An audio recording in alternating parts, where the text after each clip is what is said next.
Well, hello everyone. This is Jim Proser of Healthier Living, and welcome to our Wellness Wednesdays feature.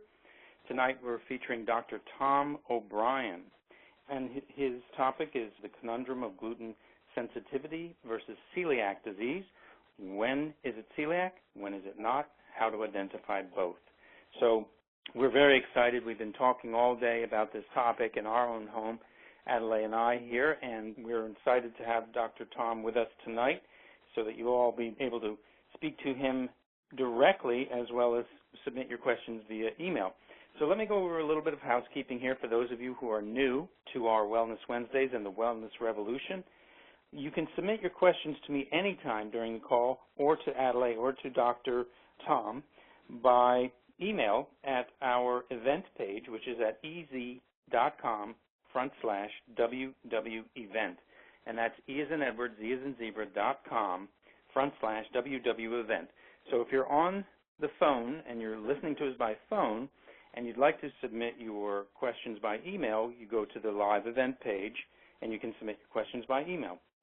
So we'll address as many of these questions as we can for the last 15 minutes of the call, but if you are on the event page at ez.com/wwevent, then please always put your email address when you submit your question, your full email address, so that if for some reason we're not able to get to your question during the call, we can submit it to Dr. Tom, and he will be able to get back to you and make sure your questions, all of your questions, are answered. So very important, please put your full email address when you submit your questions via the event page. If you're on the phone, you may ask your question live by entering *2 on your phone to raise your hand. And if you're on the event page now and you want to go to your phone, want to go to a live question by phone so you can speak directly to Dr. Tom, that phone number is on your page right there. So you'll look down and you'll be able to see the phone number there. You'll be able to call in, and has the access code, so you'll be able to just be our guest and to press *2 to raise your hand. I'll see that on the control panel, and we will open the line so you can speak directly to Dr. Tom. We will have a replay of this call for you tomorrow on the replay page at ez.com/replay, and it will be available for 48 hours. And at the bottom of the replay page, you will find the section for Facebook comments where you can share your thoughts about our call today. And you can also email us at any time for any question at all at support@healthierliving.me. That's support@healthierliving.me. We will absolutely get back to you. And Chris is our heroic customer service person there, and she can help you with any kind of question. So there we are. And now for our talk, I want to introduce Adoley Odunton, who has been the host of our Wellness Revolution for the past 5 years, going on 6 years. And she is returning now to us to share the co-host duties. So thanks, honey, and come on in and say hello. Well, hello, everyone. It feels really good to be back. And when I knew that Dr. Tom was coming, I wanted to be on the call because, like many of you, we already see from the webcast that you have questions. I am someone who has been told I'm gluten sensitive, and I had a lot of questions until I started listening to the Gluten Summit. What is wonderful about Dr. Tom O'Bryan is that he had an incredibly successful practice, and I think it was in 2002. Is that right, Dr. Tom? In terms of when I began to speak about this?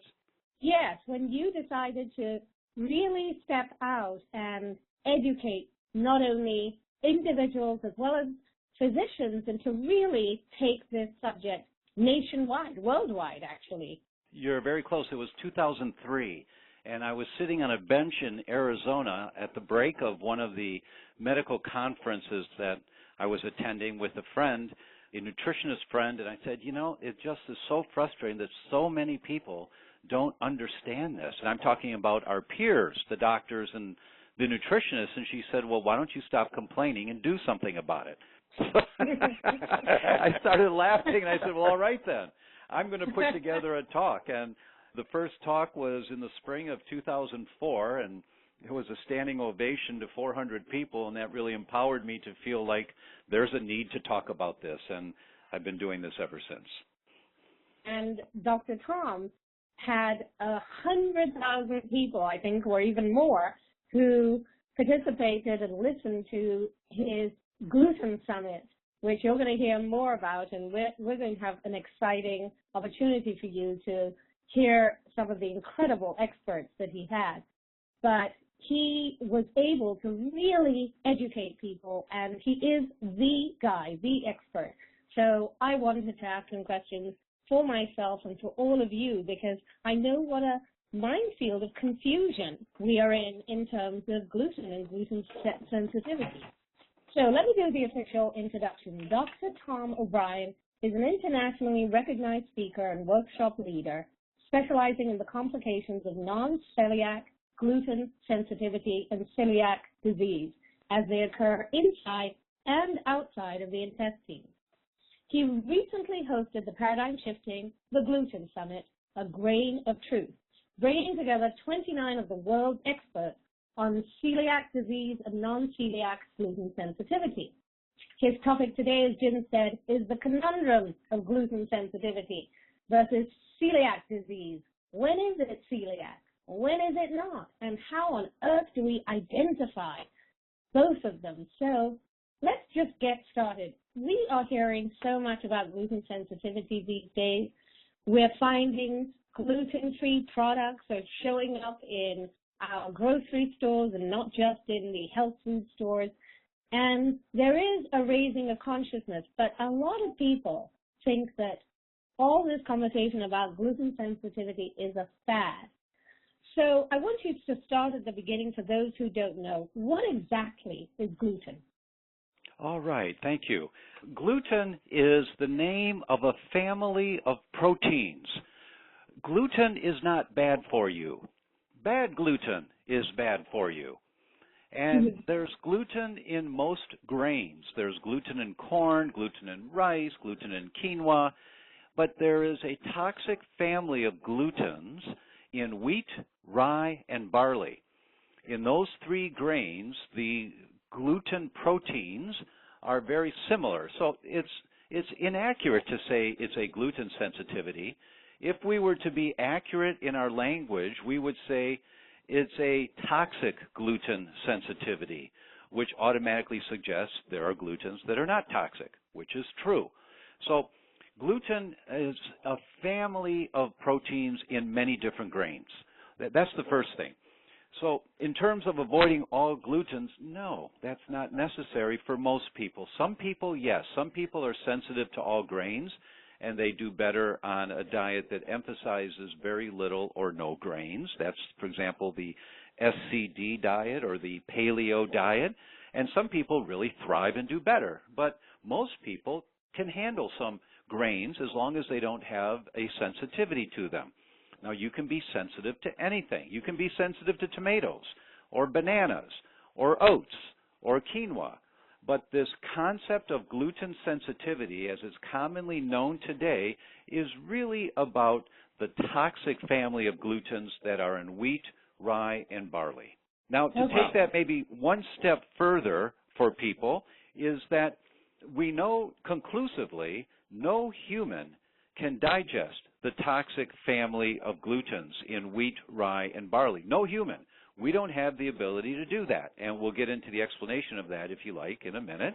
But whether or not it makes you sick when you eat it just depends on if you've crossed a threshold, an imaginary threshold that's in your body. And basically, it's the straw that broke the camel's back. You know, when there are so many toxins, so much offensive agents that have been coming into our body long enough where our immune system says, that's enough, I can't handle even a little bit of an insult, then you start having a problem with the toxic family of glutens where it's noticeable. But bottom line, no human can digest it. That's just a known fact in science. So people ask me, should everyone get off gluten? My answer, because I'm quoted a lot, is that I think everyone should be checked to see if they have a gluten sensitivity. If you're not happy with your health care, with the results of the efforts you're making, the vitamins and the food selections and the exercise, if you're not happy with how your body's working, something's not quite right yet. And for those people, you just check to see if you have a sensitivity to the toxic family of glutens. And we'll talk about the testing. It's real important to do the right tests. So we'll talk about that. But I cannot say that no one should eat gluten because I'm an expert and I would get quoted as a fanatic. And I am fanatic that everyone should be tested if they're not happy with their current health situation because it's so very, very common. So is it a fad? No, it's not a fad. It's much more prevalent than celiac disease, and we'll differentiate and we'll talk about the numbers, if you like, as we move forward. Let me just jump in right here because I know there's a gentleman with a question, and I have a burning question too because I've generally tried to avoid gluten, and I've gone to a millet bread. Is millet also in that family of possibly toxic glutens? No, it's not. It's wheat, rye, and barley, and their derivatives. Now, that would be couscous is in the family, spelt is in the family, Egyptian wheat, Polish wheat, they're in the family, but not millet. Millet is a safe grain for celiacs unless you happen to have a sensitivity to millet. But that would be different than being sensitive. It's a different mechanism than being sensitive to the toxic family of glutens in wheat, rye, and barley. Now, to be comprehensive in my answer to you, many, many grains are cross-contaminated.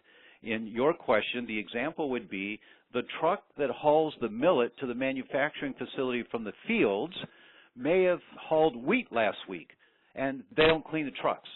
Mm-hmm. So there may be some contamination in the millet, which would mean if you are a celiac or a sensitive to toxic gluten person, you may have a reaction to eating millet, but it may not be because of the millet, but the toxic wheat that is contaminating the millet. Okay, thank you very much. That's great. I appreciate it. Go ahead, sweetheart. Sorry to interrupt. So tell us the difference between celiac disease and gluten sensitivity, and then do talk about the numbers so we have a sense of how badly this is affecting people. Yes, okay. The International Celiac Symposium occurs every 2 years. In 2007, New York, 2009, I don't know where it was, 11 was Oslo, and just last year it was in Chicago. The next one in 2015 will be in Prague. So it occurs every 2 years. It's where the experts come and they agree on consensus statements to pass out to all the doctors and all of the patients who are interested all over the world. And they came up with finally an agreement about the world of gluten in 2011, and then they published some research papers on it later that year and in 2012 to say, hey, this is what we talked about and this is what we came up with. So here's the bottom line. If you have an umbrella overview, meaning in this big picture and discussion about grains and gluten grains, the big picture, the umbrella overview is called gluten-related disorders. If you have a problem with toxic gluten of any type, you're under the umbrella of a gluten-related disorder. So what's real appropriate for a doctor or a healthcare practitioner to say when a patient comes into them and says, you know, if I eat wheat, I get headaches. Well, Mrs. Patient, then you have some type of a gluten-related disorder. We don't know what it is yet. Let's do the right test to find out what it is. And as a result of that overview, the patient automatically understands there's a number of different types of how somebody may react to wheat. Okay, let's find out what it is. The one that we're most commonly familiar with is an allergy. Now, for an allergy, technically for an allergy, you do an IgE reaction. Now, let me back up a minute. Your immune system is the armed forces of your body. It's there to protect you. That's its job, is to protect you. And there's an Army, an Air Force, a Marines, a Coast Guard, a Navy, IgA, IgE, IgG, IgM, different branches of the armed forces to protect you. Back in the 1950s, the first tests that were done to identify if there was a problem for a person with wheat was an IgE test. I'll say it's the Navy. And that's the skin prick test. And many people are familiar, for them or their children, they've had skin prick tests looking for a reaction to a food. And if it comes back positive, you know, and you get a red swelling on the area, you've got a problem with that food. That's what they're trying to say in that test. And that was done in the 1950s. An entire new discipline developed around that test, and it was called allergies and allergists. They're a subspecialty of being a doctor, a medical doctor, is the subspecialty allergist. And what they do is they do IgE testing, and that's a true allergy. Any other type of reaction, you can't call it an allergy. It's an immune reaction, but it's not an allergy. So if you do a pinprick test and it comes back positive, you've got a problem. If you do a pinprick test and it comes back negative, it doesn't mean you don't have a problem. It means that the Navy hasn't been called out. And you may have an IgG reaction or an IgA reaction. And unfortunately, many of our allergists don't consider the other branches of the armed forces. So you do a skin prick test, and it comes back negative, and the allergist says, oh, you're fine. See, it says you're fine to wheat. But that's the older way of thinking. The newer science shows us you might have an IgA reaction. That's the Marines. Or an IgG reaction. That's the Army. So there's a number of different ways your body might respond. But under the umbrella of gluten-related disorders, there's a number of ways that you can test for it. We'll talk about the testing. Celiac disease is when you have a reaction to wheat that triggers a symptom pattern in your intestines. Now, your intestines are a tube. The tube is 20, 25 feet long. It starts in your mouth. It goes to the other end. It's just a big tube. And the inside of the tube is lined with shag carpeting. Now, each shag absorbs different nutrients. One shag absorbs calcium. The next shag absorbs vitamin C. The next shag absorbs proteins. The next shag absorbs good fats. All the shags absorb different nutrients. And that's how we get our food into our bloodstream, is that the food gets digested and broken down in the intestines, and then the shags take those little pieces of food that have been broken down and place it into the bloodstream, allow it to get into the bloodstream. When you have a problem with a gluten-related disorder that affects your intestines, your shags wear down. You no longer have shag carpeting, you've got Berber. And when you've got Berber, you don't absorb calcium. That's why in the Annals of Internal Science, in 2006, they published a study that said every osteoporotic patient needs to be checked for celiac disease, as celiac disease could be the cause of their osteoporosis. So I show that slide to doctors and the exact quote from the study, and I say, so docs, if the Annals of Internal Medicine say that every osteoporotic patient needs to be checked for celiac disease, which one are you not going to check? It's because it's such a common cause that when your shags wear down, when you have celiac disease and your shags wear down, it can manifest as any symptom in your body because you don't absorb your nutrients very well. It might be calcium, it might be fish oils, and if you don't have enough fish oils, the good fats, you're at higher risk for cardiovascular disease. It might be the B vitamins, and if you don't absorb the B vitamins, you might be at higher risk of something called elevated homocysteine. That's what killed my father. That was back in 1990, so I know this one really well. And the B complex, malabsorption of the B complex because of the shags being worn down, and elevated homocysteine and a sudden massive coronary. We could talk for an hour about that. I know that very well. Or it might affect good fats from being absorbed and your brain cells don't develop properly because 40% of your brain cells are made up of fats. The walls of the brain cells are made up of good fats. And if you don't absorb good fats to build good brain cells, your body will build the brain cells out of whatever you've got. So if you were a French fry and deep-fried onion ring kind of person growing up, like I was, your brain's made of French fries. You know, the fats of French fries. And then when you start, your diet changes and you put good fats in your diet, you slowly push out the bad fats, you bring in the good fats, and your brain cells work better. That's why the studies show that when you give kids the good fats, enough of the good fats, their IQ goes up. But it takes time, but they start thinking better. It's one of the things that might be important. But with celiac disease, your shags wear down. You don't absorb nutrients. And depending on which shags are wearing down, that's the nutrients you don't absorb. So the symptoms can be anywhere in your body.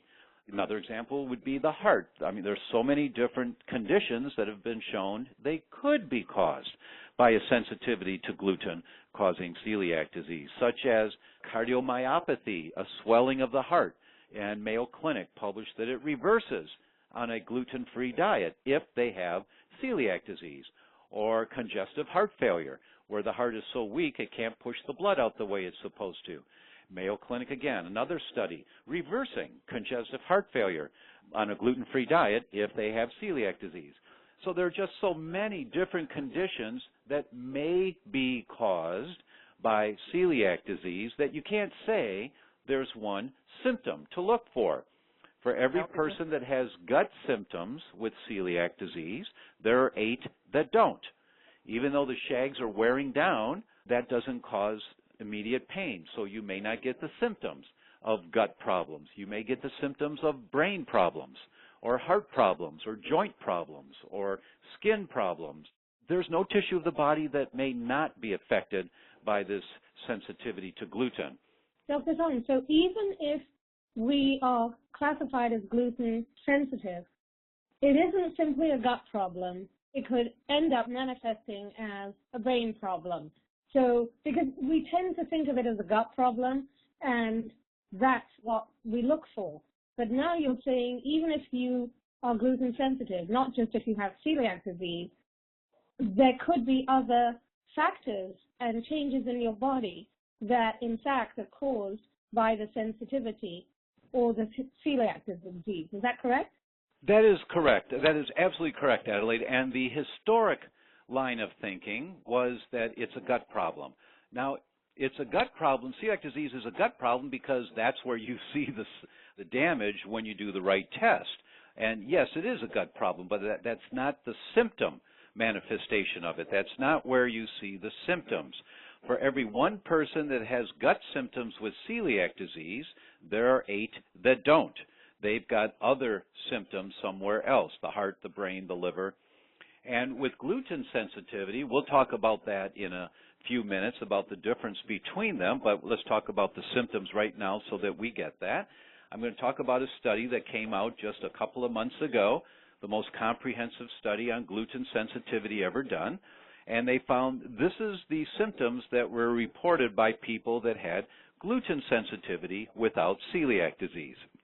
68% of them had a lack of well-being. They just didn't feel good. 64% had tiredness. 54% had headaches. 39% had anxiety. 38% had foggy mind. 32% had numbness. 31% had joint muscle pains. 29% had skin rashes. 25% weight loss. 23% anemia. And then it's depression, other skin problems, sinus infections, and asthma. Those are the most common symptoms that you see with gluten sensitivity without celiac disease. So the main point of this part of our discussion is that the symptoms can be anywhere in the body with any gluten-related disorder. That's really important that everyone gets this, and this is the science, that any system of your body may be involved. You know, you pull at a chain, the chain breaks at the weakest link. It's at one end, the middle, the other end. It could be the heart, the brain, the liver, the gut, the kidneys. Wherever your genetic weak link is, that's where the chain's going to break when you pull too hard. And if you have gluten sensitivity, a gluten-related disorder, and you're eating gluten, you're pulling on the chain. And when the link breaks, it's going to be where your genetic weak link is. It's going to be your skin, if that's the weak link. It's going to be your heart, if that's the weak link. It's going to be your brain, if that's the weak link. So we've got to get it out of our mind, out of our awareness, thinking that if you have a gluten sensitivity, there's one symptom that you should have. Historically, we thought it was a gut problem, and at the anatomy level and the physiology level, it is a gut problem. But at the symptom level, which is what people feel, only 1 out of 8 is a gut problem.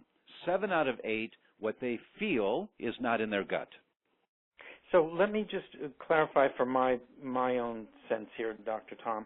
Is celiac disease on a continuum, is it just a more advanced form of gluten sensitivity? Does its gluten sensitivity become celiac disease, or are they two separate phenomenon? That's a really good question. It's a gluten-related disorder. It's a gluten-related disorder that is the big picture here. So when we have a gluten-related disorder, how it manifests depends on our genetic vulnerability, which branch of the armed forces is being called out and where the weak link is.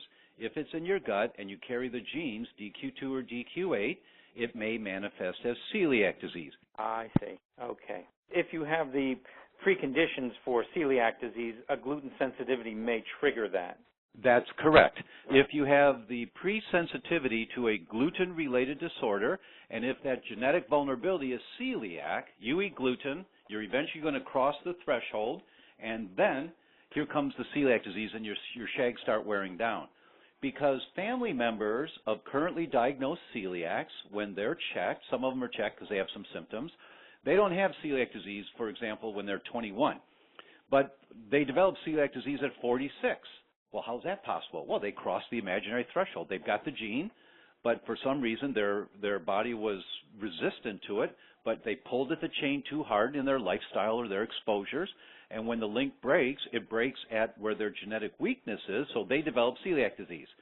So when you develop the manifestation of your genetic vulnerability is when you've hit the straw that brought the camel's back. Mm-hmm. Does that make sense? Yeah, absolutely. Absolutely. And I just wanted to go on here one more question, honey, and then you can jump in again because I know we have people on the line. Well, we're all guys to ask questions.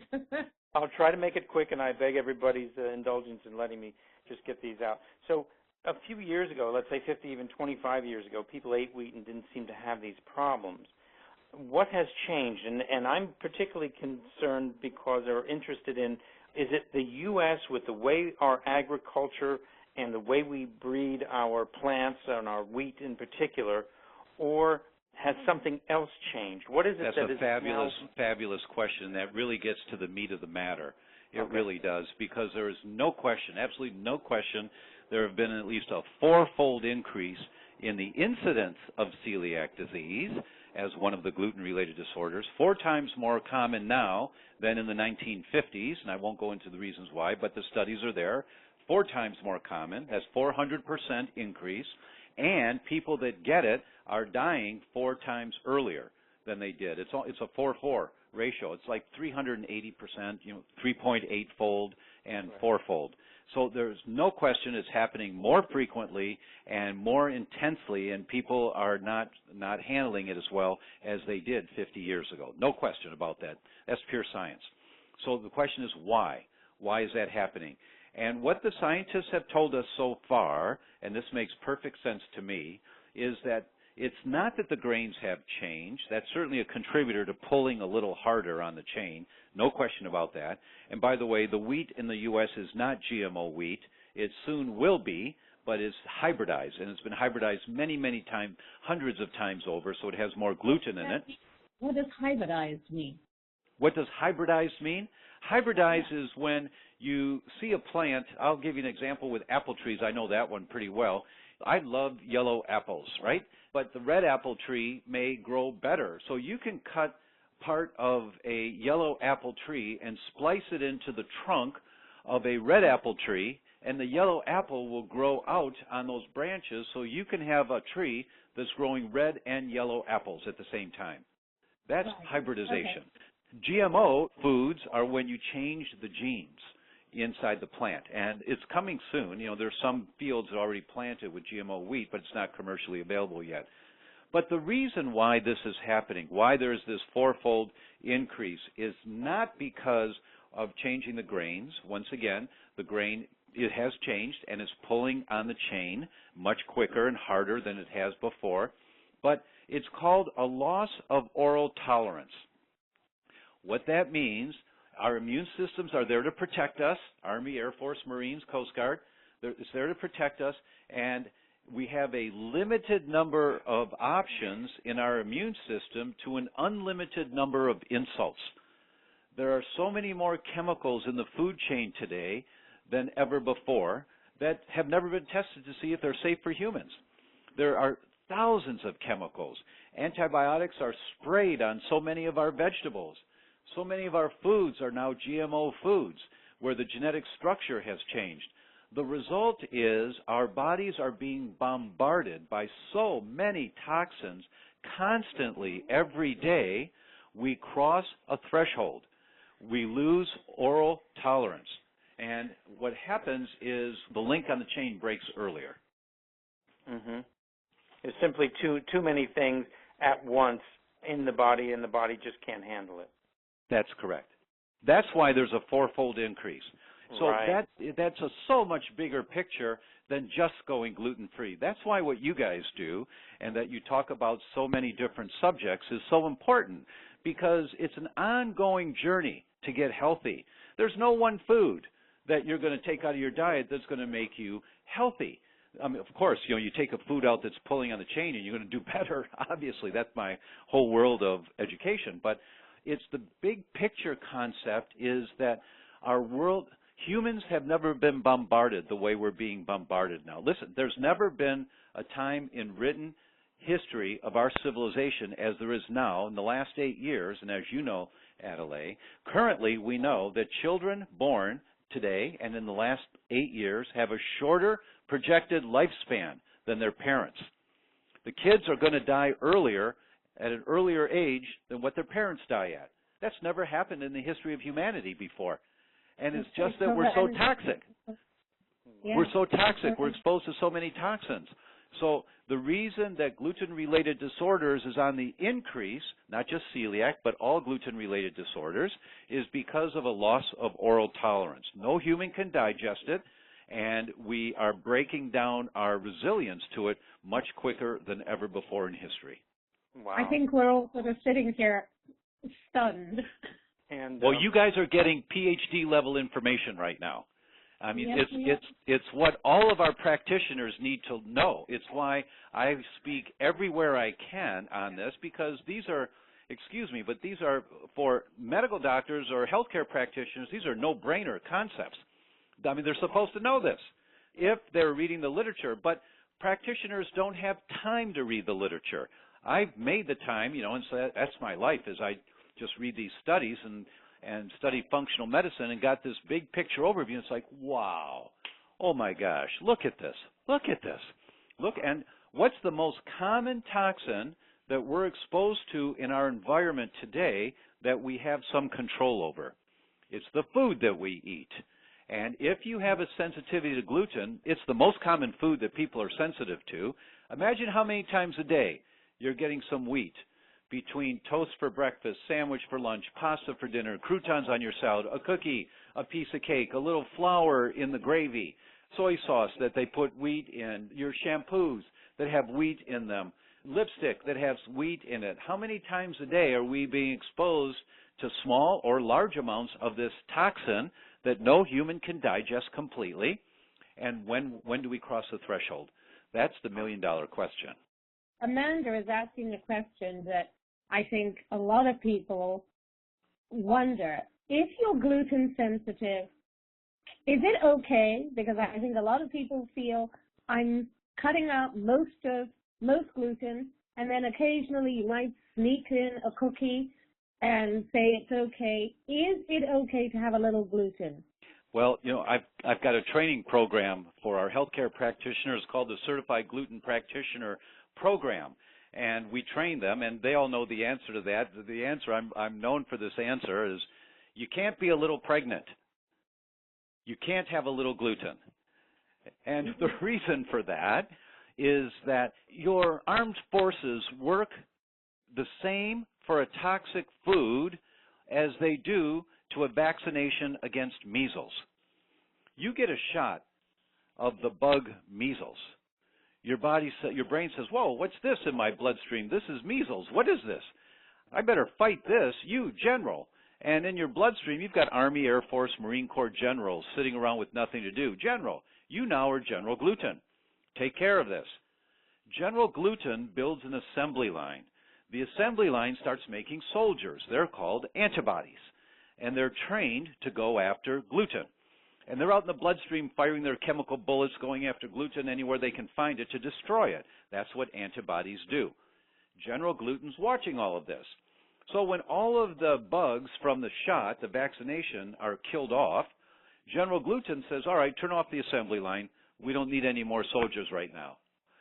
And then there's no more antibodies being produced. You shouldn't have antibodies to measles right now in your bloodstream unless you've been exposed, and then you should have some measles antibodies in your bloodstream right now.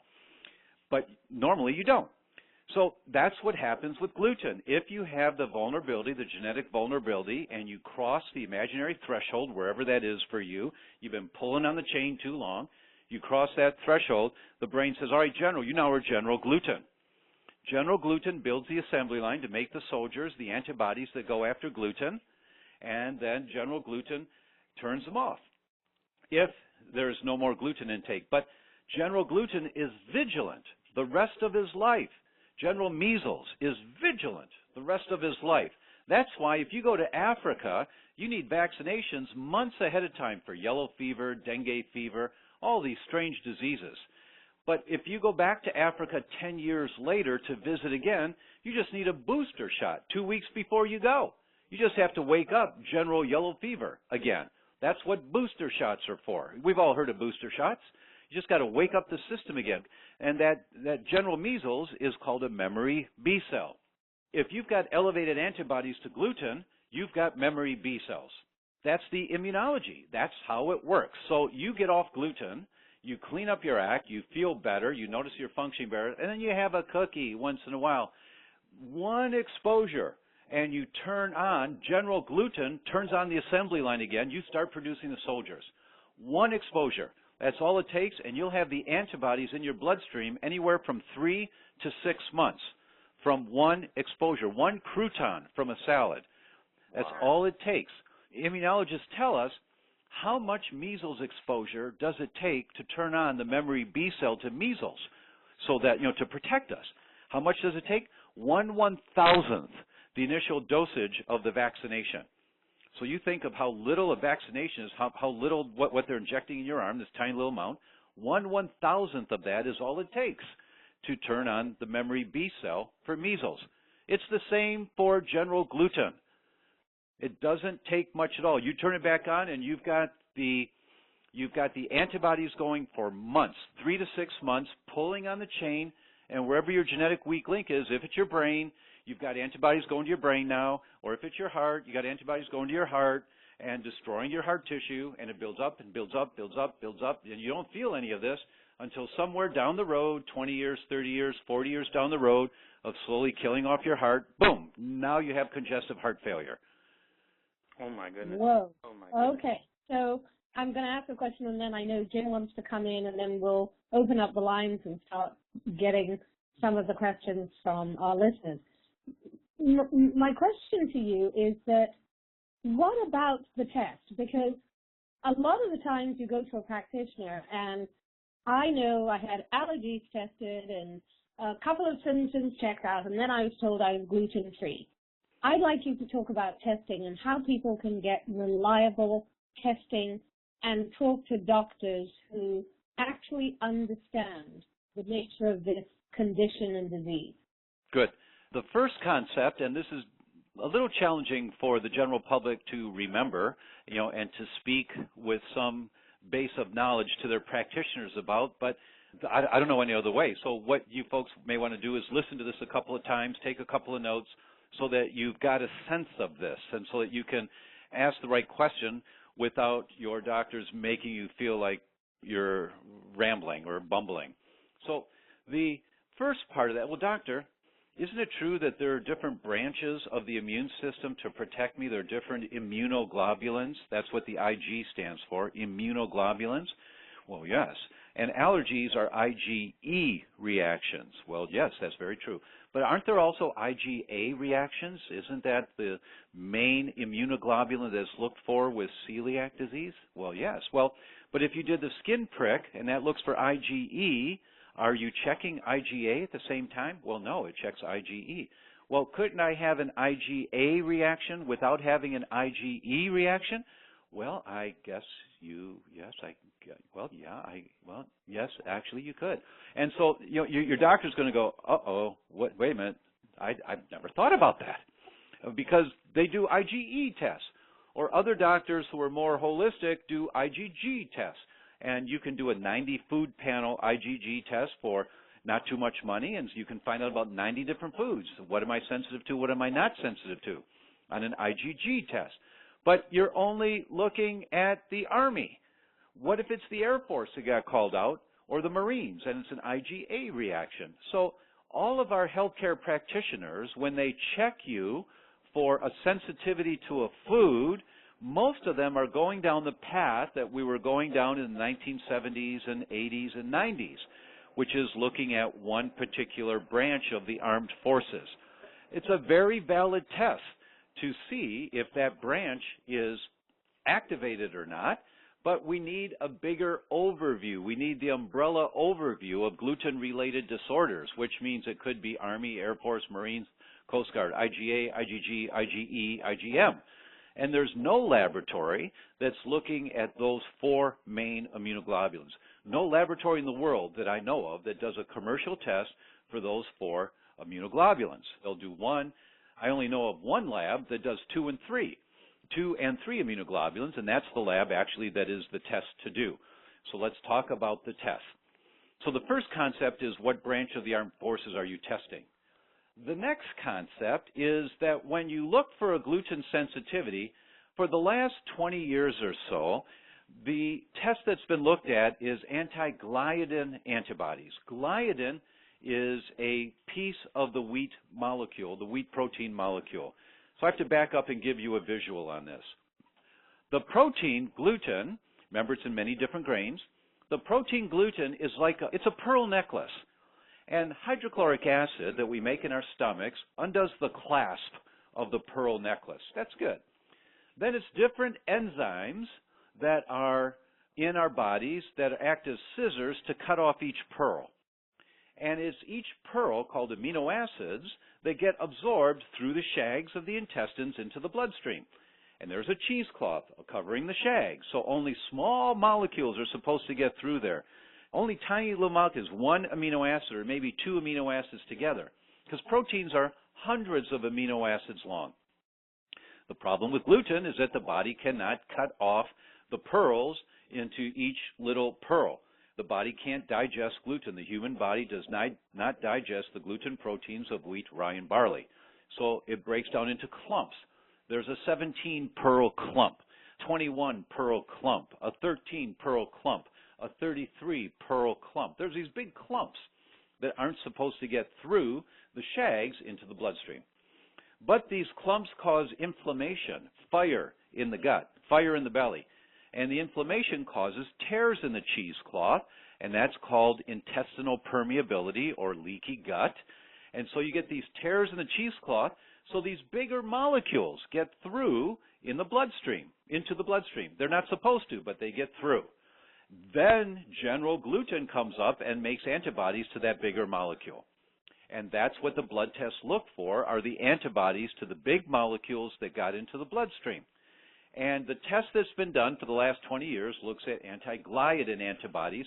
That's the 33 brick clump of the pearl necklace, 33. Now, we know that with celiacs, 50% of celiacs will have elevated antibodies to the 33 brick clump, anti-gliadin, 50% of them. But the other 50% don't. They have antibodies to other clumps, but no laboratory has looked at the other clumps. Commercially, the research people have been doing it since 1999, and I've got many, many studies that I show the doctors in my all-day training sessions. Look at this study, look at this study, look at this study, look at that, and they go, oh my gosh, look at all these.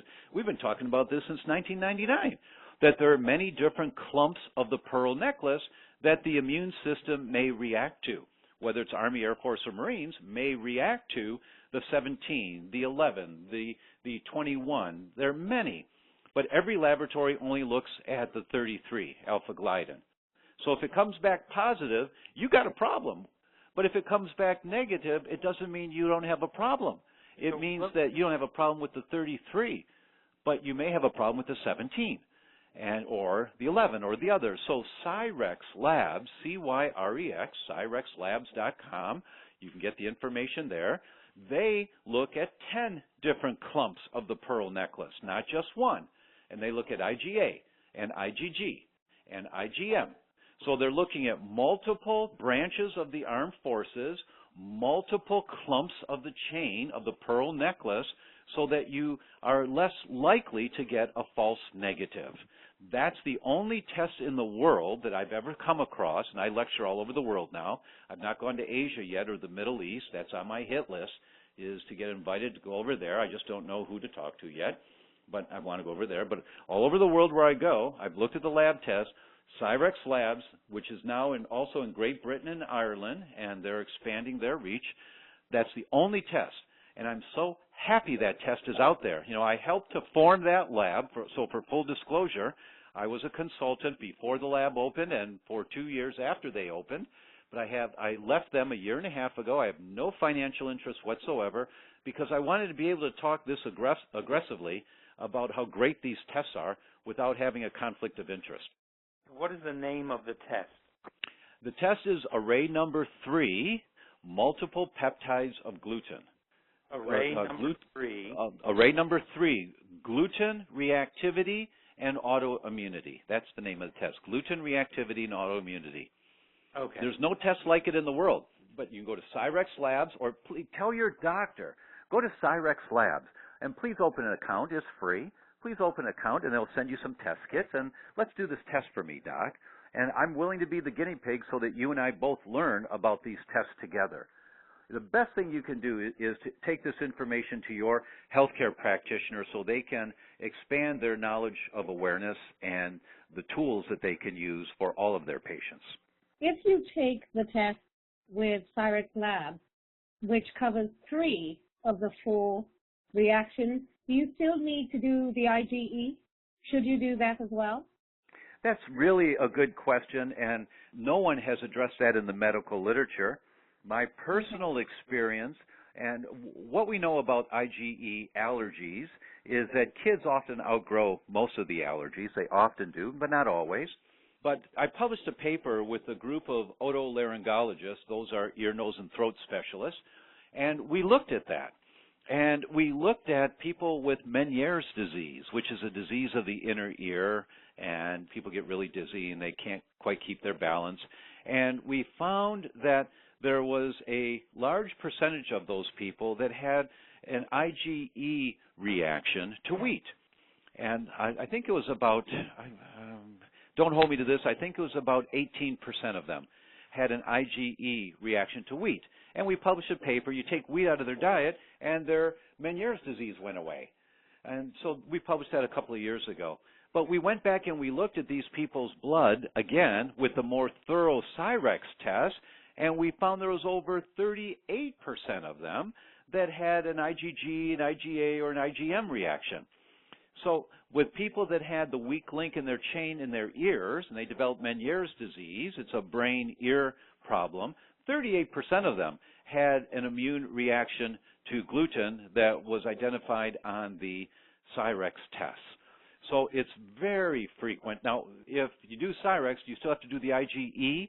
I've not come across that clinically as a necessity. It may be, right, and I just don't have any experience on that one to answer it thoroughly for you, and I've not seen anything published in the medical literature on that. Okay, great. And I wanted to just jump in quickly. Those of you on the line, I know we're coming up on the hour here, so we're not going to get to all of your questions. Can I be outrageous and just ask Dr. Tom? We have so many questions, Dr. Tom. Do you need to end the call on the hour, or can you take a few questions?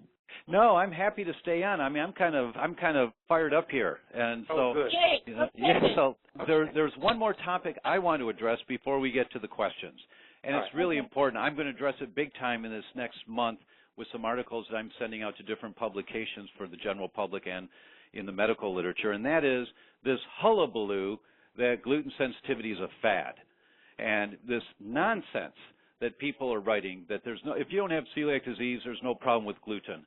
So I'm going to address this in the next 3 or 4 minutes. And where all this comes from, there's always been naysayers out there, but last year there was a nutritionist in Great Britain that came across a paper that was it was early this year. He came across a paper that was published last year in the journal Gastroenterology. And the paper was entitled, and I'm going to read the title to you, no effects of gluten in patients with self-reported non-celiac gluten sensitivity after dietary reduction of fermentable, poorly absorbed short-chain carbohydrates. That's the title. So this guy looks at the title and says, oh, look, there's no effects of gluten in people who say that they don't have celiac disease. There's no effects. See, it's right in the title. And newspapers picked up on it all over the world and said, no effects of gluten. The Wall Street Journal wrote about it. The New York Times wrote about it. Los Angeles Times. A number of papers just jumped on the bandwagon, taking that guy's lead. And it's just such utter nonsense, because if you read the paper, you would have seen that 7% of the people actually had an immune reaction to gluten without celiac disease, 7%. But when they picked the people for the study, if they carried the gene for celiac, they were taken out of the study, whether they had celiac or not. They were taken out of the study. But 40% of people with non-celiac gluten sensitivity carried the same gene. So they wiped out a whole potential number of people who would have come back positive. And then they looked to see if there's any inflammation in the intestines, we're going to take them out of the study also. So most of the people that have non-celiac gluten sensitivity have inflammation in the intestines. So they cherry-picked the group because what they were looking for was actually the last part of the title, fermentable, poorly absorbed, short-chain carbohydrates. And the technical term for that is FODMAPs. And so what they were looking for in this study was, if someone has a FODMAP sensitivity and we take the FODMAPs out of their diet, is there any evidence that they have a gluten sensitivity on top of that? Well, gluten is one of the carbohydrates they take out in the FODMAPs. So the title was poorly written. It says no effects of gluten in patients with self-reported non-celiac gluten sensitivity. It's just a poor title, but this guy, he didn't read the study, and so he jumped to a conclusion that wasn't so. Now, the same group that published that study, No Effects of Gluten, they published a study April 1st of this year in the journal Elementary Pharmacology and Therapeutics. Listen to the title of this study that they put. Same group. Here's the title: Randomized Clinical Trial. Gluten may cause depression in subjects with non-celiac gluten sensitivity, an exploratory clinical study. And their summary here, which was very clear, they said short-term exposure to gluten specifically induced current feelings of depression. So they're saying, yes, non-celiac gluten sensitivity may cause depression in some people, and they've published other papers that have shown the same thing, that it may cause other symptoms. I'm just not going to take the time to go through them all. So that group is not saying that gluten doesn't have a problem for people. It's just saying when you take the FODMAPs out from the selected group that they looked at, they couldn't show any more evidence. But the guy who read the title of the paper misread the title, kind of a simple, he just didn't look at it very thoroughly, or else I don't think he would have written that article, which the press picked up all over the world. The last part I'm going to comment on, and I've been waiting for this paper to come out. It came out 5 weeks ago, and it's called An Italian Prospective Multicenter Survey on Patients Suspected of Having Non-Celiac Gluten Sensitivity. So what did they do here? In this study, they had 38 centers of medicine that had been certified by the Italian government as certified for gluten-related disorders. And there were, oh gosh, I'm not remembering the numbers, like 26 of them were gastroenterology centers, 6 of them were pediatric centers, a couple were allergy centers. So 36 different centers that looked at this subject. Is there such a thing as non-celiac gluten sensitivity? They looked at thousands of patients over 6 years, from 2004 to 2010. They looked at 5,896 patients. And what did they find? They thought, well, of course there is non-celiac gluten sensitivity in some people, and that's the symptoms that I read to you at the beginning of our talk here today, which was lack of well-being, tiredness, headache, anxiety, foggy mind, numbness, joint muscle pain, skin rash, weight loss, anemia, depression. All of those symptoms may be caused by non-celiac gluten sensitivity. So to summarize for you people, in 5 minutes trying to give you what's a good 2-hour discussion, is that of course there's non-celiac gluten sensitivity for some people. No human can digest gluten, And when you cross the imaginary threshold, wherever that is for you, and the straw that breaks the camel's back, your symptoms will be wherever your genetic vulnerability is. And if it's celiac, if you carry the gene and it manifests as celiac, your shags wear down. If you don't get your shags wearing down, you don't get celiac, you can get any of those symptoms that I just went through and others. So, yes, there is non-celiac gluten sensitivity. Don't let anyone tell you other than that. Terrific. Okay. Jim, do you have anything else? Or? Yes, I just want to, for everyone in general, we now know that we can get tested accurately by asking our doctors to go to Cyrex Labs in the UK and ask for the array number 3 gluten reactivity test. What can we do once we're tested and we realize we may have some sensitivity as far as diets, particularly about children? I'm more concerned with the kids and how do we manage a gluten-free diet for children, well, and for adults, but primarily children, I think. Especially for children, because they have to be social and they have to deal with their peers. And well, you guys, yes, you've just hit it on the head, which gets my heart. Celiac children have a 40% increased risk of suicide with or without a gluten-free diet. It's just horrible. It's horrible. They have a 3.86-fold, that's almost 400% increased risk of dying early in life with or without a gluten-free diet. And the main reason for the suicides is social phobia, meaning they're afraid to go to school because kids can tease them, and it's just terrible. And we need an hour to talk about this. I won't do it justice in 2 or 5 minutes. Just that it's a huge problem, and that's where a lot of my attention is going. We've just expanded our staff by 5 more people because I'm going after this world of educating people about what do you do about all this. Well, obviously you stop eating gluten, but how do you transition, and what are good foods, and you just can't answer that in 2 minutes. But the bottom line is, for all the listeners out there, do not try and reinvent the wheel.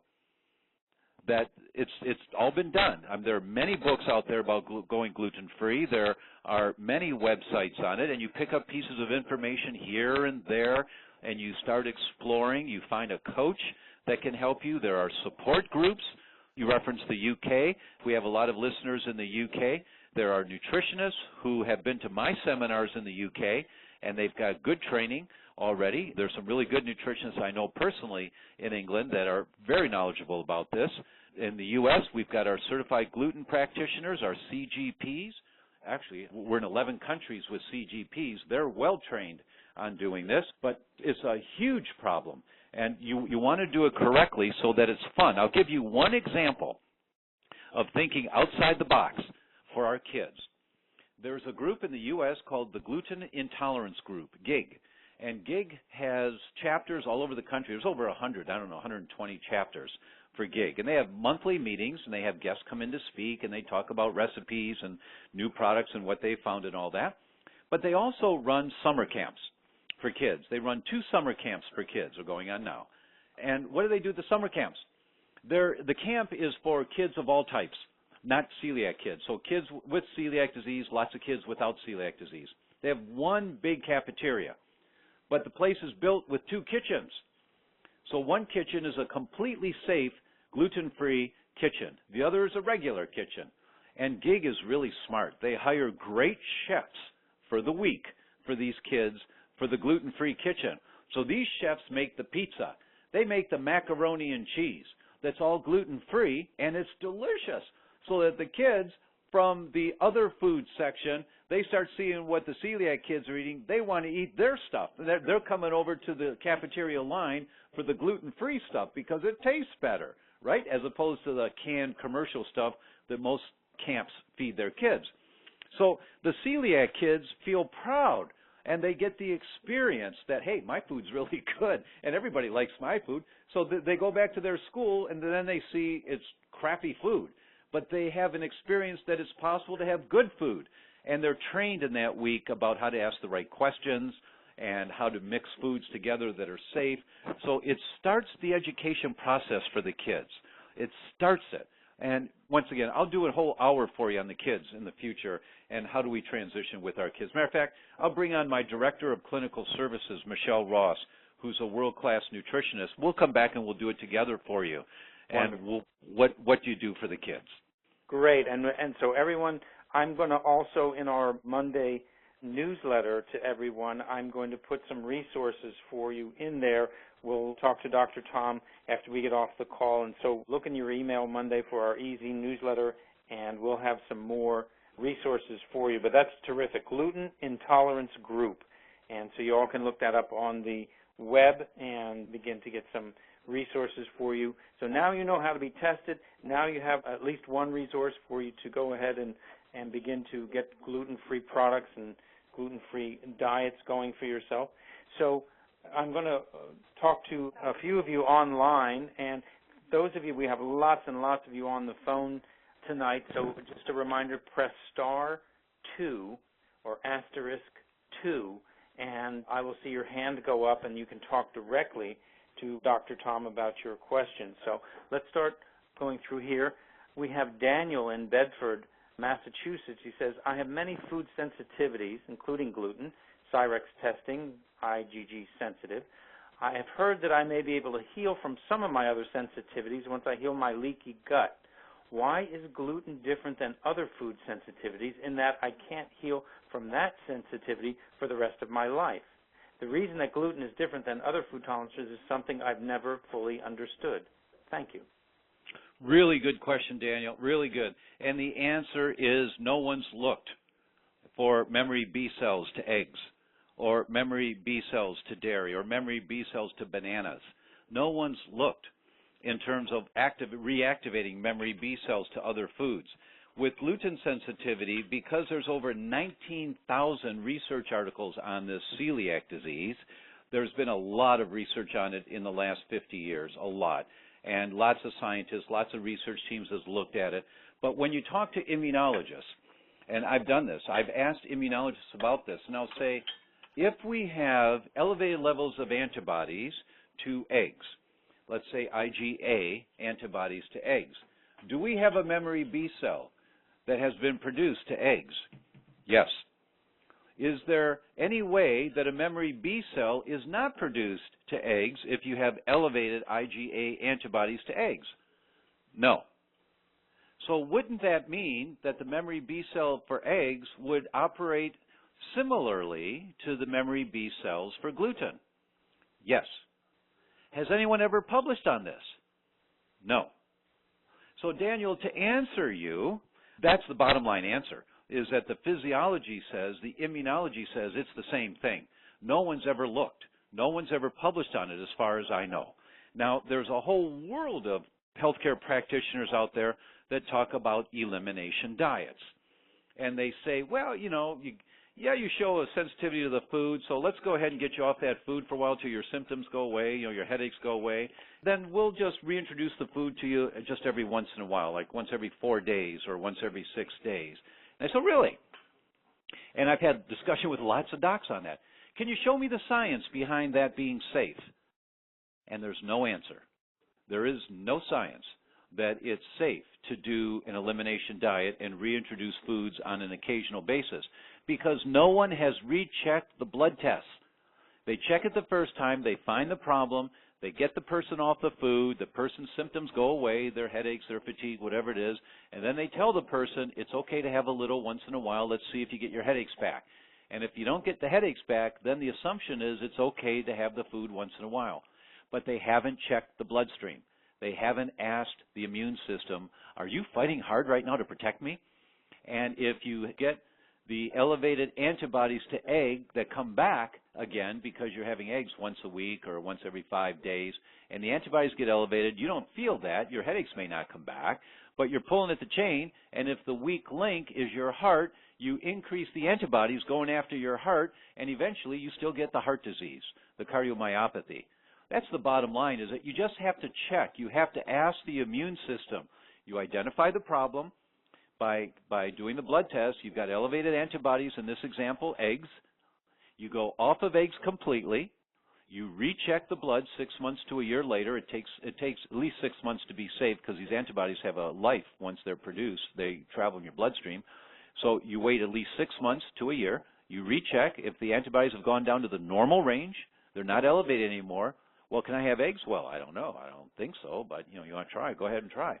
So go ahead and have eggs. Have eggs like once every day or once every couple of days for 2 weeks, and then wait 2 more weeks. And so a month after you start having the eggs, then you check the blood again. If the antibodies went back up, you got a problem, man. Your immune system says this is a problem.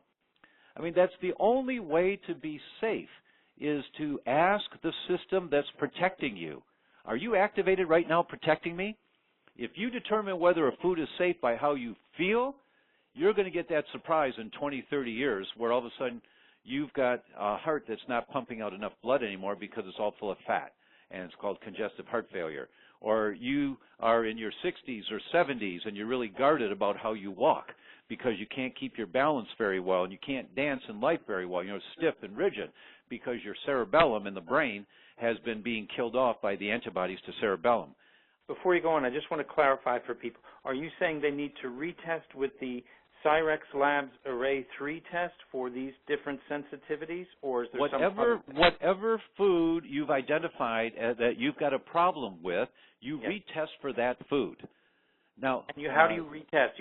What is the test? The same test. The same test. So if you do an IgG test for 90 foods and it comes back positive for 6 or 7 foods, and you get those out of your diet, and you recheck 6 months later, the antibodies are gone. Great. Well, can I have those foods now? I don't know. The only way you can tell is by having the foods for about a month and then rechecking the blood. That's the only way you can tell. The answer is absolutely no for gluten because they've looked. They've studied that. No one's ever studied the other foods. But here's what the immunologists tell us, and here's what common sense tells us. And the warning you're getting from me is that if you base whether you can eat a food or not by how you feel, if that's the only criteria, and what I was about to say was that I did a study in my practice, 316 consecutive patients that came in. They all got the same blood test, and it looked at a bunch of antibodies, and one of them was to the cerebellum. That's the area of the brain that controls your muscle balance and your muscle movements. 26% of everybody that came into my office between the ages of 2 and 80, 26%, that's 1 out of 4, had elevated antibodies to their cerebellum. That means the immune system is killing off their cerebellum. When you have elevated antibodies, you're destroying the cerebellum. So those are the people in their 60s and 70s. They don't walk very well anymore. They can't keep their balance because they've had 40 years of slowly killing off the cerebellum.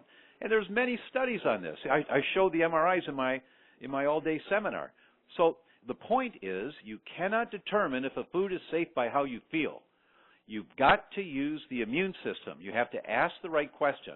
So whatever question you ask the first time that says you got a problem, you ask that question again after you've avoided the food, and the body says you don't have a problem anymore. Well, great. Can I eat the food? I don't know. Go ahead and challenge if you want to, but then ask the question a third time.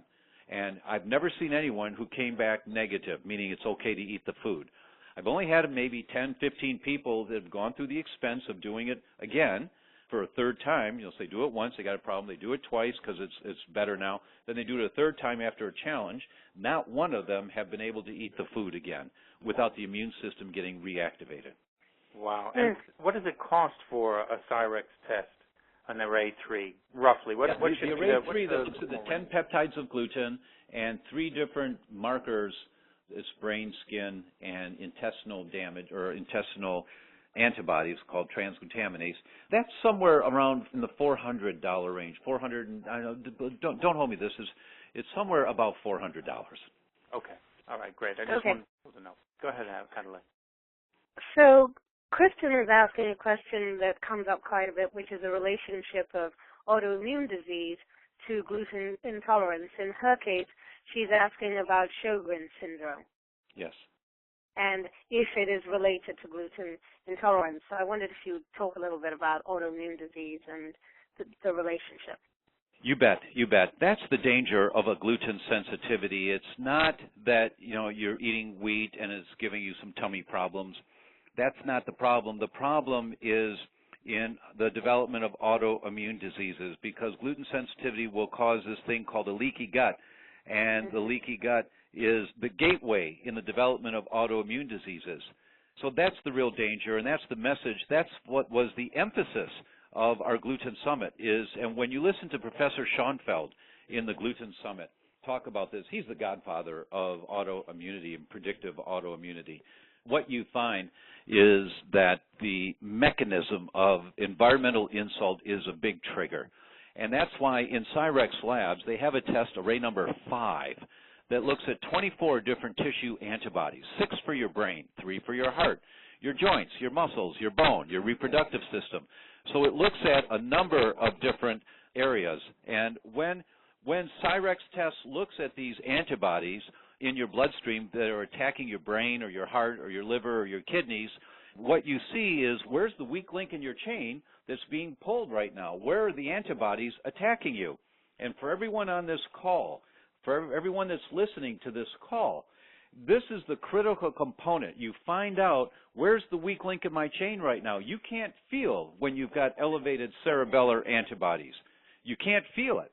You can't feel when you've got elevated antibodies to your heart, killing off your heart tissue. You can't feel it until there's so much damage, now it's obvious. Then you feel it. By then it's too late, because your cerebellum has shrunk. So that Cyrex array number 5 is to show you where the weak link is in your chain right now. And it's so valuable and scary. It's scary to see it, but the value and the benefit is that once you see it, you say, okay, what do I do about this? Then you find a certified gluten practitioner that knows what to do about all this, and you correct it. And you go back and you check array number 5 in a year, and you see the antibodies are down. You say, whoa, I personally had 3 elevated antibodies to my brain. I had myelin basic protein elevated. That's what causes MS.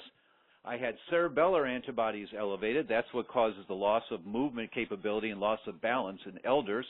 And I had ganglioside antibodies elevated. That causes numbness and tingling. And I said, well, this is a mistake. They said, no, it's not. I said, do it again. They said, we did. We know it's you. We did it again. It's accurate. And so that was my awakening. And I did that test on myself about 8 years ago. And they're all gone now. I know how to get rid of all this stuff. And so did you know that you were gluten sensitive? Yes. Yes. But were you cheating then? Yes, I was, because I felt fine. I felt fine if I ate gluten. Right. I ate some pasta and I'd be tired the next day, but it was no big deal. I felt fine until I saw this, and I said, whoa. So this underlying mechanism that's destroying my brain in 3 different areas is going on right now, and I don't feel it. And you didn't have any idea until it's a full-blown problem. That's the beauty of array number 5. And for all of our listeners, there's an article that came out in Scientific American in 2007. It was the cover story, March of 2007, called Predictors of Disease. It's by Notkins from UCLA. And he talks about these antibodies called predictive antibodies, where you look in the bloodstream and you can find these antibodies years before you've got symptoms that are killing off your tissue. And he said someday we'll be able to identify these antibodies for people beforehand. Well, that day came 4 years ago when Cyrex opened. And now you can identify those antibodies. I've got a whole series of articles on my website about this. It's called Predictive Autoimmunity. So in terms of the question about Sjogren's, yes, Sjogren's is one of the autoimmune conditions that may be caused by a sensitivity to gluten. If that's the genetic weak link in your chain, that may be where you show it. And in most autoimmune diseases, the studies are anywhere, depending on the study you read and the group that they looked at and what part of the world they're in, it's somewhere between 4 and 14% of everyone that has psoriasis that they look at, or everyone that has lupus that they look at. Somewhere between 4 and 14% of them will have celiac disease, and that when they go on a gluten-free diet, their symptoms of their particular autoimmune disease diminish, they eliminate. It just depends on the individual. Now, in terms of Sjogren's, I have 5 studies in my personal library that I've read about Sjogren's, and antibodies to gluten. So for any condition that you're considering, you go online, you go to pubmed.gov. PubMed stands for Public Medical Information. It's a National Library of Medicine. PubMed.gov, there's 15 million articles right there. And and it opens on a search engine. You just type in the condition, like psoriasis and gluten, and boom, here come 100 articles or more. Sjogren's and gluten, boom, here come maybe 10, 15, 20 articles or more. So just go to PubMed.gov and you can see that there is a possible correlation between your particular autoimmune condition and a sensitivity to gluten. Holy Toledo, this is unbelievably rich as far as the resources that you are putting in front of us. And, you know, not only this is a condition and that many of us didn't know we might have, but we've already gone through the diagnosis and the beginning of a treatment for it. So I'm very grateful that you were able to spend all this time with us, and we will bring you back, Dr. Tom, with your person for an hour to talk to us about the kids and how to work with them. And I wanted to mention also for those of you on the phone that Dr. Tom has encapsulated a lot of this and expanded a lot of this with 29 interviews with the leaders on this subject, and that can be located at easy.com/Dr. Tom, DrTom, easy.com/DrTom. And for those of you on the website, it's easy for you. It's just click the special offer button. You can see there that there is a Gluten Summit All Access package that Dr. Tom has made available for us practically for free. I mean, it's the incredible discount that he has given all of us is just amazing. So go there and take advantage of that. Adelaide, did you want to add? I want to say a couple of things just in terms of the summit.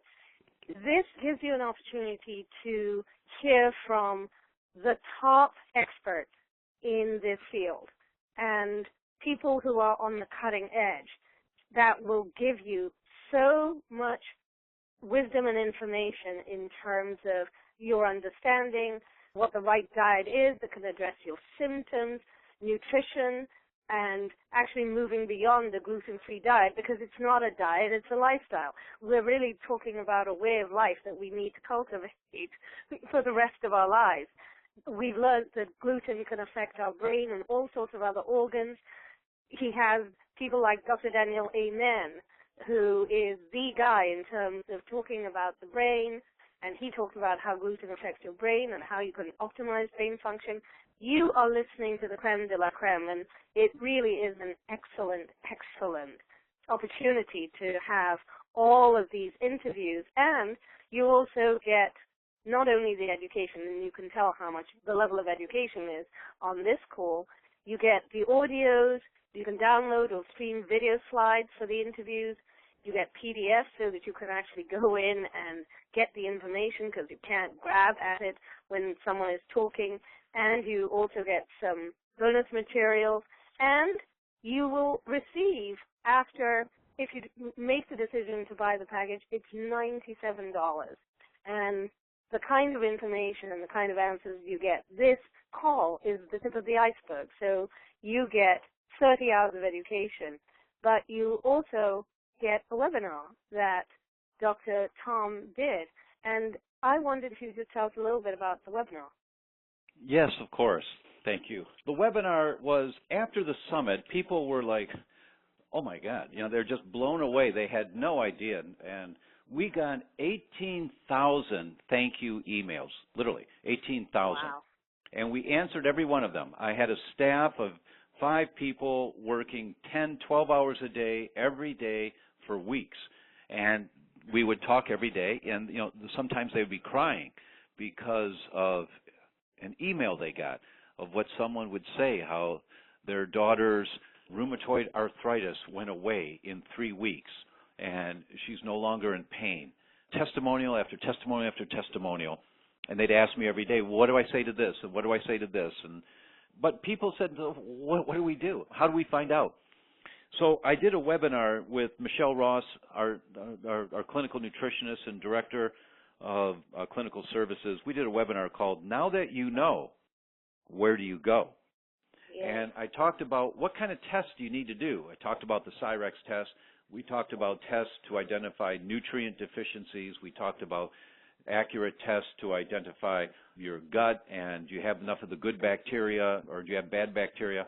We talked about these tests and all of that, and where do you go, what's the name of the labs, tell your doctors to look at this lab, order this test, and get this done, and this is what it means. And so we went through all of that with them, and that's the extra webinar that you're referring to. Excellent, and I think a lot of the questions that are coming up that we won't be able to cover tonight, they're going to get answers on in terms of the webinar and from listening to the Gluten Summit. Can I ask a couple more questions on Webcam? Of course. Okay, Judy says, not knowing what else to call it, I was diagnosed with fibromyalgia. There seems to be a lot of this type of diagnosis going around. I had a 2-time and plus ANA, and now it's gone. Now I feel like I'm burning all over and under my skin, but I'm not showing inflammation in a blood test. Could celiac be hiding? Help. Oh, absolutely. Absolutely. You do not have to have the markers of systemic inflammation that are commonly looked for. High sensitivity C-reactive protein, that's the most common one. And it does not have to be elevated in a food sensitivity of any type. It may be elevated, but it doesn't have to be. So the markers of systemic inflammation may not be there. One of the things you can do, and this is really easy to do, you stand in front of a mirror and you expose your abdomen and you just run your hand across your tummy and just a gentle scratch on your tummy. You do it 3 times. 1, 2, 3. So you can feel your nails, but you aren't digging into it. And then you just watch over the next 30 seconds. Do you see streaks going across where your fingers and your nails just kind of scratched your skin a little bit? Do you see red streaks? If you do, that suggests that you have a histamine reaction going on. You have too much histamine in your system. And so something is triggering a histamine reaction, and that's an allergy type of reaction. So that's something you can use as a kind of a general screen. It's not comprehensive, but it certainly will help. But absolutely, when it's under your skin, you feel like there's something going on, you may have a food sensitivity triggering that. I certainly would recommend to you Cyrex Array number 2. That's the test for intestinal permeability, the leaky gut, and Array number 3, the gluten sensitivity test. Wow, that's terrific. Terrific. I just wanted to share, Thomas, because she is dealing with kids with celiac, and I know this is something you can really help her with. She says she has a son who has celiac disease, diagnosed 3 months ago. Her daughter had a blood test that is negative. She's 8 years old, but she's suffering really bad with a bloated stomach, tiredness, discolored teeth.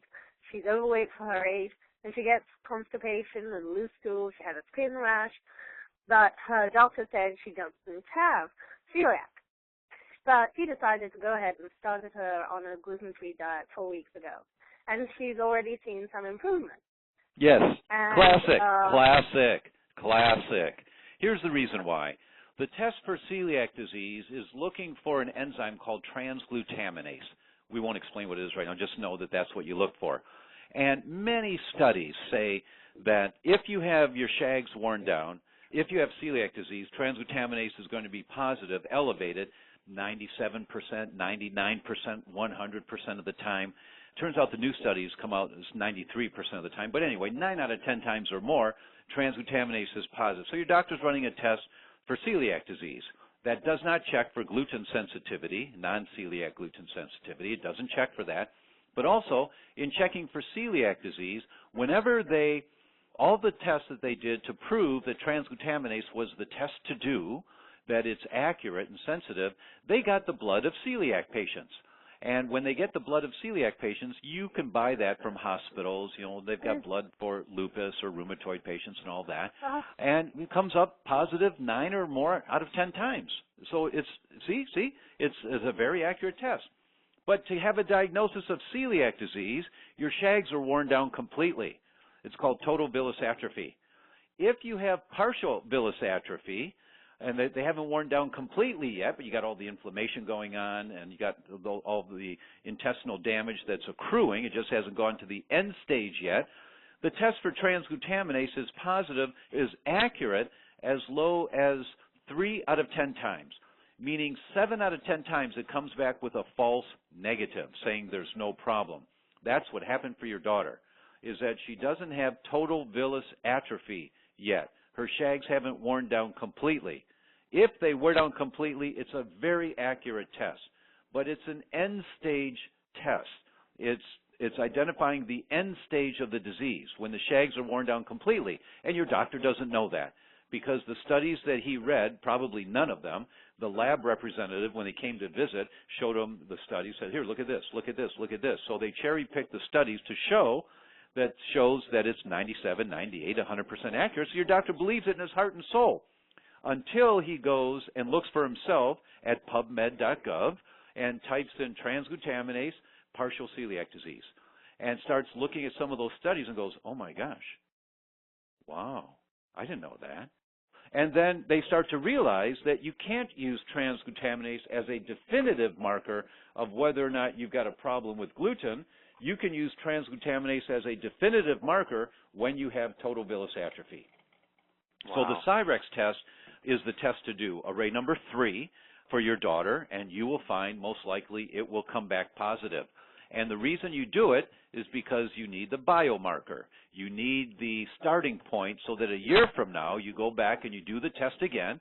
She'll be better in the meantime, and you say, oh, she's better, I'm not going to do this. No, you've got to do the test, because the underlying weak link in the chain autoimmune condition that probably has already begun for her may continue if she has elevated antibodies. So you have to make sure the antibodies have gone down. We'll take one more question from the write-in people. And if something occurs to you, people on the phone, if something occurs to you later after we get off the line and you want to ask a question, just write to us at support@healthierliving.me, support@healthierliving.me, and put Dr. Tom in the subject line with your question, and we will make sure that your question gets answered. For those of you on the webcast, just write your question if we can't get to all of you, and make sure to put your full email address there. So let me take one more question from our write-in people. Here's Sandy Wright in North Aurora. I'm not sure where that is. Oh, that's outside Chicago. Hi, Sandy. I practiced just outside of Naperville for a couple of years, so I know right where you're at. Oh, okay, great. It says, family history, 3 siblings, 2 of whom are diagnosed with CD and the third with Crohn's. A daughter of one sibling with CD has had anemia and thyroid issues most of her adult life, but has not gotten diagnosed with CD and does not abstain from gluten. The other daughter of same sibling has psoriasis, psoriatic arthritis, ulcerative colitis, no diagnosis of CD, and does not abstain from gluten. I don't know if you can keep track of all this, doctor, but anyway. I'm with you. You got me, okay. Sibling number 2 with CD has 2 sons, each supposedly free of CD, but have experienced infertility issues, URL, and utero growth very slow, and consequently spontaneous abortions occurred. I believe those men are undiagnosed but have CD or non-celiac GS. Is there any research program presently that would look at family histories such as ours for study? That's a really good question. I'm not sure about research status, but I published a paper, and it's on my website. It's free there, in the Journal of Practical Gastroenterology on reproductive disorders and celiac disease. And you'll see your sister's family history there laid out. And I put 68 studies in that paper, reproductive disorders and celiac disease. And if your family does Cyrex array number 3, I mean, everyone should do it. I had one patient, he gave it as a Christmas gift to his entire family. He was a wealthy guy, so he did 25 patients, 25 family members all got the test, and 21 out of 25 were elevated. And most of them had been checked for celiac, and they didn't have a problem. But when they looked at this test, they said, oh, my God, look at this. And it just started to make so much sense. Great. Yeah. Wow. That is a great present. Really, really so much more useful. Yeah, and I'm thinking of that. Yeah, I'm thinking of it for a number of my family members, because one in particular is suffering with what they say is, dementia or Alzheimer's, which may likely be some food allergy, you're saying, or a celiac reaction. Well, there's a couple of papers, PubMed.gov. Just type in Alzheimer's and celiac disease, and your jaw drops. Yeah. Okay. Well, I'm going to start my research, and ladies and gentlemen, we will have some resources for you on our e-zine tomorrow when we announce the replay is available. So all of you look on your emails tomorrow for our e-zine, and on Monday we'll have some more resources for Dr. Tom. We will be inviting him back. So be sure and share this replay that we will have on our website tomorrow with all of your friends and your Facebook colleagues. And your family. And your family, of course. Yeah. And everyone you know, because it is, as Dr. Tom was saying, 7 out of 10 people likely have some form of this condition. Is that accurate to say, Dr. Tom? What the studies say is anywhere from 6% to 30%.